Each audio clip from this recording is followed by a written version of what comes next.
Hi welcome back to our channel. ఈ రోజు నేను మనకు ఈ గ్లోబల్ బిజినెస్ నుంచి యూనిట్ 1లో నుంచి షార్ట్ క్వెషన్స్ ఎక్స్‌ప్లెయిన్ చేస్తాను. సో లాస్ట్ వరకు వినండి. అయితే మంచిగా అర్థమైపోతది. ఓకేనా? ఇప్పటి వరకు ఎవరైనా సబ్స్క్రైబ్ చేయకపోతే సబ్స్క్రైబ్ కూడా చేసుకోండి. అయితేనే మన నోటిఫికేషన్స్ వస్తాయి. ఓకేనా? నేను ఇప్పుడు మన ఫస్ట్ యూనిట్‌లో ఒక 4 క్వెషన్స్ ఉన్నాయి. 4 క్వెషన్స్ ఉన్నాయి. 4 క్వెషన్స్ నేను సింపుల్‌గా ఎక్స్‌ప్లెయిన్ చేస్తాను షార్ట్ క్వెషన్స్. ఓకేనా? సో దీంట్లో నుంచి మనకు ఎగ్జామ్‌లో అడుగుతాడు. ఓకే?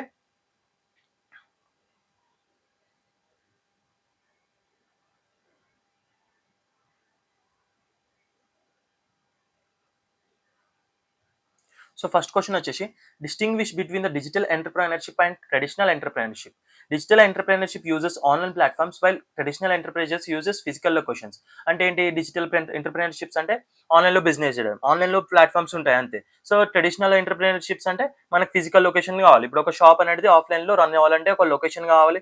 దానికంటూ ఒక రూమ్ కావాలి. దానికంటూ ఒక ఎలక్ట్రిసిటీ కావాలి. నీకు ఇన్వెస్ట్‌మెంట్ అనేది దాంట్లో డైరెక్ట్‌గా సామాన్లు తెచ్చిపెట్టుడే కాకుండా నీకు ఒక యాంబియన్స్ కావాలి.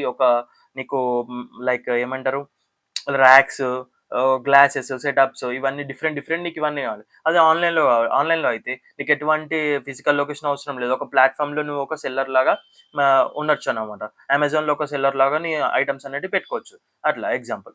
ఓకే. నెక్స్ట్ ఇక్కడ చూసుకోండి. డిజిటల్ బిజినెస్ రిక్వైర్స్ లో initial investment compared to traditional business. So ఏంటి ట్రెడిషనల్ బిజినెస్‌కి నీకు లొకేషన్ కావాలా, కరెంట్ బిల్ కావాలా, ఇవన్నీ కావాలా. అదే నీకు డిజిటల్ బిజినెస్ అనుకో జస్ట్ నువ్వు ప్లాట్‌ఫార్మ్‌లో ఒక్కసారి పెడతావు ప్రొడక్ట్. వాళ్ళే ఆర్డర్ చేసుకుంటారు. అట్లా నీకు ఫిజికల్ బిజినెస్‌లో నువ్వేంటి పొద్దున్న నుంచి రాత్రి దాకా రన్ చేయగలుగుతావు. అదే 24 అవర్స్ రన్ చేయగలుగుతావా? చేయలేవు. అట్లనమాట. ఈ డిజిటల్ బిజినెస్‌లో ఎప్పుడైనా రన్ చేసుకోవచ్చు. ఎప్పుడైనా ఓపెన్ ఉంటది. ఎప్పుడైనా నీకు కస్టమర్స్ ఆన్‌లైన్‌లో ఆర్డర్ చేసుకుంటారనమాట. అదే నువ్వు దీంట్లో అయితే నైట్ అయితే నువ్వు షాప్ క్లోజ్ చేస్తావు. సో మళ్ళా ట్రెడిషనల్ బిజినెస్‌లో ఏంటి ఫిజికల్ లొకేషన్ ఉన్న కస్టమర్సే వస్తారు. ఒక లైక్ ఒక 100 కిలోమీటర్స్ రేంజర్‌లో ఉన్నా గాని ఒకవేళ నువ్వు ఫేమస్ అయితే కొనడానికొస్తారు. అదే across the after the borders అయితే చేయలేరు కదా! సో డిజిటల్ బిజినెస్ అయితే ఆఫ్టర్ ద బార్డర్స్ అంటే బిహైండ్ ద బార్డర్స్ నుంచి కూడా ఆన్‌లైన్ షాపింగ్ చేసుకుంటారు కస్టమర్స్. అట్లా. Digital entrepreneurs can reach global market easily. So out of the borders కూడా మన బిజినెస్ అనేది రీచ్ అవుతది. Next traditional entrepreneurship depends on the man power and physical resources. So man power పైన, physical resources పైన traditional entrepreneurship depends అయితదనమాట. మనుషులతోని పైన ఆధారపడి ఉంటది. అలాగే ఫిజికల్ లొకేషన్ పైన మన బిజినెస్ అనేది ఆధారపడి ఉంటది. Traditional entrepreneurship. అదే ఆన్‌లైన్ అనుకో జస్ట్ నువ్వు ఒక ప్లాట్‌ఫార్మ్ పైన ఆధారపడి ఉంటది. అమెజాన్‌లో గాని, మింత్రాలో గాని నువ్వు సెల్లర్ లాగా పెడతావన్నమాట. So across the border, behind the border మన బిజినెస్ అనేది రీచ్ అయితది. అట్లా. Next globalisation. గ్లోబలైజేషన్ అంటే మీకు తెలిసిందే. Globalisation refers to the integration of economics across the countries. ఇప్పుడు చెప్పాను కదా! అక్రాస్ ద కంట్రీస్ మన బిజినెస్ అనేది ఎక్స్‌పాన్షన్ చేసుకోవచ్చు. It increases international trade and investment. International trade చేసుకోవచ్చనమాట.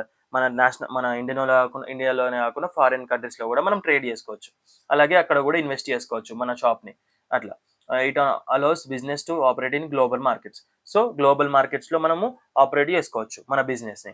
Next it promotes cultural and technological exchange. So technological exchange చేసుకోవచ్చు. Promotes culture కూడా exchange చేసుకోవచ్చనమాట. ఏం లేదు ఇంకోసారి చెప్తాను చూడండి. ఏముండదనమాట ప్రపంచమంతా ఒకటే మార్కెట్ అన్నట్టు. మన హైదరాబాద్‌లో కూర్చొని అమెరికా వాడికి ఏమైనా అమ్మొచ్చు. అలాగే దేశాల మధ్యలో బౌండరీస్ లేకుండా ట్రేడ్ చేయడం అనమాట. అట్లా. నెక్స్ట్ ఈ-కామర్స్ చూసుకుంటే ఈ-కామర్స్ ఆల్రెడీ మీకు తెలిసిందే. E-commerce means buying and selling goods online. It uses internet, digital payment system. It operates 24/7 without physical store. It reduces transaction and operation cost అన్నమాట. ఓకే. మీకు ఇది ఆల్రెడీ అర్థమైపోయింది. నెక్స్ట్ ఫ్రాంచైజింగ్ అంటే ఏంటి? Franchising is a business expansion method. Franchisee uses franchises brand and model. It reduces risk for new entrepreneurs and it helps in the rapid expansion market. Okay. So ఇదేంది మీకు already ఇది కూడా తెలుసు. ఇప్పుడు tea time గాని, Belgium వెఫల్ గాని ఇవన్నీ ఏమున్నాయి ఎక్కడంటే అక్కడ ఉన్నాయి. ఏంది ఎవడో ఒకడు బ్రాండ్ క్రియేట్ చేసిండు గానీ ఎక్కడంటే అక్కడ అవన్నీ కనిపిస్తుంటాయి. కానీ అవన్నీ ఆయనయి కాదు. ఓనర్‌వి కాదు. జస్ట్ ఆ ఫ్రాంచైజ్‌ని మనం ఓనర్ దగ్గర నుంచి బై చేస్తాడనమాట.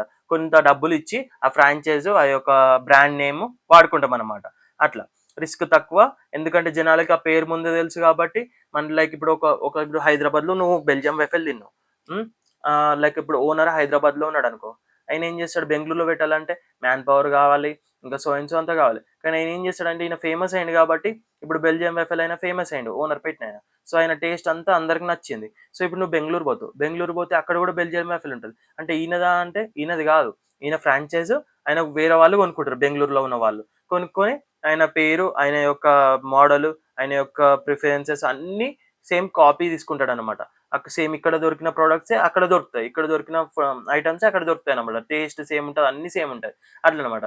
సో దానికి ఏంది, మనకు ఈ హైదరాబాద్ అయిన ఓనర్కి బెంగళూరు అయినా పే చేస్తాడనమాట ఆయన బ్రాండ్ వాడుకున్నందుకు. సో దీన్నే ఫ్రాంచైజింగ్ అంటారు. ఇక tea times different different franchises చూస్తాం కదా అట్లా, ఇవన్నమాట. సో ఇంతేనమాట, జస్ట్ 4 క్వశ్చన్స్. సో సింపుల్‌గా ఉంటాయి, అన్నీ మీకు తెలిసినాయి. జస్ట్ ఒకసారి చూసుకుంటే అర్థమైపోతది. Thank you for watching video.